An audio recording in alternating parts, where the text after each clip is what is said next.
নমস্কাৰ, মোৰ নাম নৃপেন্দ্ৰ নাৰায়ণ শৰ্মা। কৃষ্ণকান্ত সন্দিকৈ ৰাজ্যিক মুক্ত বিশ্ববিদ্যালয়ৰ মেনেজমেণ্ট বিভাগৰ মই অধ্যাপক আৰু লগতে মণিৰাম দেৱান স্কুল অফ মেনেজমেণ্টৰ মই সঞ্চালক। আমাৰ বিশ্ববিদ্যালয়ত নামভৰ্তিৰ প্ৰক্ৰিয়াটো আৰম্ভ হৈছে।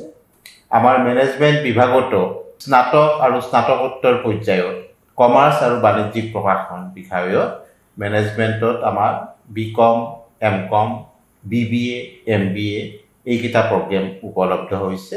লগতে আমাৰ তিনিটা ডিপ্ল'মা প্ৰগ্ৰেমো আছে। Diploma in sales and marketing management, diploma in HRM আৰু ডিপ্ল'মা ইন বিজনেছ মেনেজমেণ্ট। যিসকল ইচ্ছুক শিক্ষাৰ্থী আছে তেখেতসকলে এইকেইটা পাঠ্যক্ৰমত তেওঁলোকৰ পচন্দ অনুযায়ী, তেওঁলোকৰ সামৰ্থ্য অনুযায়ী, তেওঁলোকৰ এলিজিবিলিটি অনুযায়ী তেওঁলোকে ইয়াতে এডমিশ্যন ল'ব পাৰে। ধৰি লওক MBAত যদি এডমিশ্যন ল'বলগীয়া কোনোবা ইচ্ছুক শিক্ষাৰ্থী আছে তেখেতসকলেও স্নাতকত 50% নম্বৰ থাকিব লাগিব। বাকীবিলাকত তেনেকুৱাকৈ এটা নম্বৰৰ বাধ্যবাধকতা নাই। তেওঁলোক স্নাতকোত্তৰ পৰ্যায়ত হ'লে স্নাতক হ'লেও হ'ব আৰু স্নাতক পৰ্যায়ত হ'লে তেওঁলোকৰ 10+2 এইখিনি অৰ্হতা থাকিলেই হ'ব। গতিকে মই আশা কৰিছোঁ আমাৰ বিশ্ববিদ্যালয়ৰ ফালৰ পৰা আমাৰ যিসকল আমাৰ ইচ্ছুক শিক্ষাৰ্থী আছে, যিসকলে কমাৰ্চ আৰু মেনেজমেণ্ট বিষয়ত উচ্চ শিক্ষা আহৰণ কৰিব বিচাৰে, তেওঁলোকে আমাৰ বিশ্ববিদ্যালয়ৰ আগবঢ়োৱা সুবিধাবিলাক গ্ৰহণ কৰক। আমাৰ বিশ্ববিদ্যালয়ত যথেষ্ট কষ্ট সহকাৰে স্বশিক্ষণ সামগ্ৰীবিলাক প্ৰস্তুত কৰা হয়।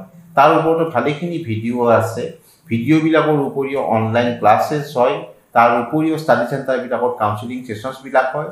গতিকে আমাৰ যিসকল শিক্ষাৰ্থী আহিব তেওঁলোকে কোনো ক্ষেত্ৰতে তেওঁলোকে বাধাগ্ৰস্ত নহ'ব। বিশ্ববিদ্যালয়খনৰ উদ্দেশ্যটোৱেই হ'ল বাধাৰ প্ৰাচীৰ ভাঙি উচ্চ শিক্ষাৰ বিস্তাৰ কৰা।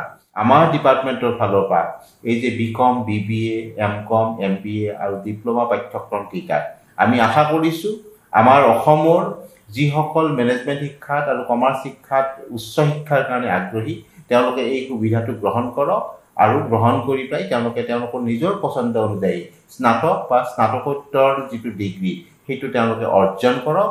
কৰি তেওঁলোকে তেওঁলোকৰ নিজৰ কেৰিয়াৰত বা তেওঁলোকৰ নিজৰ ব্যক্তিগত জীৱনত, পাৰিবাৰিক জীৱনত উচ্চ শিক্ষাৰ দ্বাৰা লাভান্বিত হৈ নিজৰ জীৱনবিলাক সমৃদ্ধ কৰক। এয়ে আমাৰ সকলোৰে ওচৰত সৰল মিনতি। ধন্যবাদ।